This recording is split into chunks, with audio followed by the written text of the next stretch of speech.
राघव जी, कुमारावस्था को प्राप्त हुए चारों भाइयों का यज्ञोपवीत संस्कार संपन्न कराया गया। यज्ञोपवीत संस्कार मतलब जनेऊ संस्कार। अब चारों भाइयों का जो बाल्यकाल है वो कैसा, गोस्वामी जी ने लिखा, राम जी प्रातः काल उठते हैं, उठने के बाद अपने से घर में जितने बड़े श्रेष्ठ जन हैं सभी को मेरे राघव जी प्रणाम करते हैं। ये मानस की कथा कह रही है, मैं बोलूंगी तो लगेगा ज्ञान बांट रही है, पर ये मानस का प्रसंग है। मानस की कथा कहती है उठने के बाद क्रम कैसा होना चाहिए। उठिए तो हमारे संत जन तो कहते हैं सबसे पहले अपने कर दर्शन होने चाहिए। बहुत सारे लोग करते भी होंगे, कराग्रे वस्ते लक्ष्मी, कर मध्य च सरस्वती, कर मूले तो गोविंदम, प्रभाते कर दर्शनम। ये होना चाहिए सुबह में। ये करने के बाद उठिए, धरती माँ को प्रणाम करिए पांव रखने से पहले, और इसके बाद आपके घर में जो बड़े हों सबसे पहले उनके चरणों का स्पर्श होना चाहिए। अपने दिनचर्या की शुरुआत यहाँ से हो, ये मानस की कथा कहती है। अब प्रभाते कर दर्शनम तो ना होता, प्रभाते कप दर्शनम जरूर होता है। आंख बेड पे खुली नहीं कि सीधा चाय लाओ तब तो उठे। उठना ही तब होता है जब चाय दर्शन दे दे। दर्शन देगी तब उठेंगे, जब तक वो ना आएगी तब तक सुबह भई ही ना है।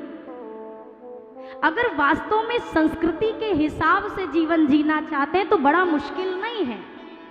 बिगड़ी हुई चीज को सही पटरी पर लाना है, पर सही पटरी में लाने को कह दिया जाए, यही तो आज की मुसीबत है। अच्छा आप बताइए, जितनी चीजें अभी मैंने आपसे निवेदन में लाई, इसमें कुछ बड़ा कठिन है क्या? सुबह उठकर अपने से बड़ों को प्रणाम करने का क्रम मानस की कथा ने बताया। और पैर भी छूना भैया, चरण छूने की बात है। राम जी तो सिर धर के प्रणाम करते, वो भी चरणों में। आजकल तो प्रणाम भी विचित्र तरीके से होता है। पहले चरण थे नीचे जमीन के पास, अब सर करते सरकते घुटना पे आ गए। घुटना छुओ, आशीर्वाद लो, निकलो, हो गया प्रणाम। आपको नहीं लगता कि जीवन में कुछ चीजें फॉर्मेलिटी की नहीं होनी चाहिए? हर एक चीज केवल फॉर्मेलिटी के तौर पर हो तो वो चीज लाभ भी नहीं करेगी। जब आप किसी के चरणों में अपने हाथ रखते हैं, या अपना सर तो चलो बहुत दूर की बात है, ये तो मैंने अधिक कह दिया। आजकल इंसान भगवान के सामने सर नहीं रखता तो इंसान के सामने क्या सर रखेगा? कम से कम हाथों को ही कष्ट दे दीजिए। हाथ से अगर प्रयोग कर रहे तो कम से कम, आजकल हमें तो कई जन ऐसे मिलते जाते हैं तो इस हाथ से वो भी ऐसे छूते, हम कहीं कर का रहे इंसान, ये है क्या? समझ भी नहीं आता है। प्रणाम करने का भी एक क्रम है। जब आप किसी के चरणों का स्पर्श करते हैं तो ये शास्त्र कहते हैं उसके अंदर की जो पॉजिटिव एनर्जी है, जो सकारात्मक ऊर्जा है, वो आपके भीतर आती है।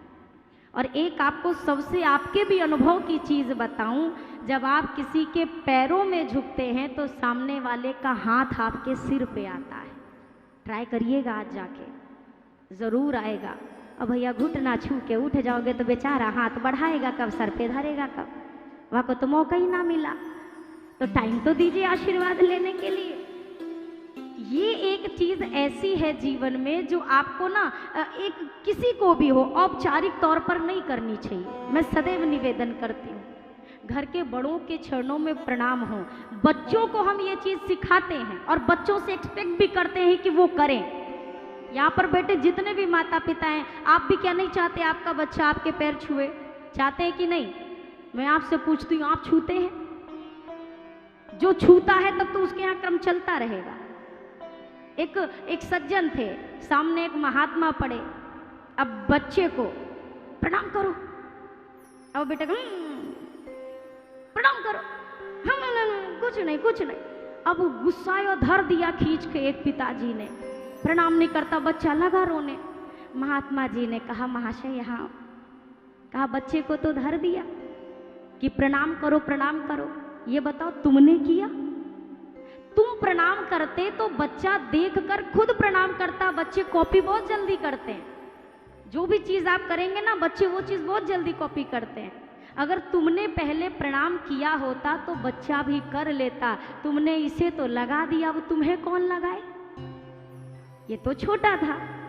संस्कार एक ऐसी चीज है, हमें लगता है संस्कार दिया जाता है, दी गई चीज खो भी सकती है, संस्कार में जिया जाता है।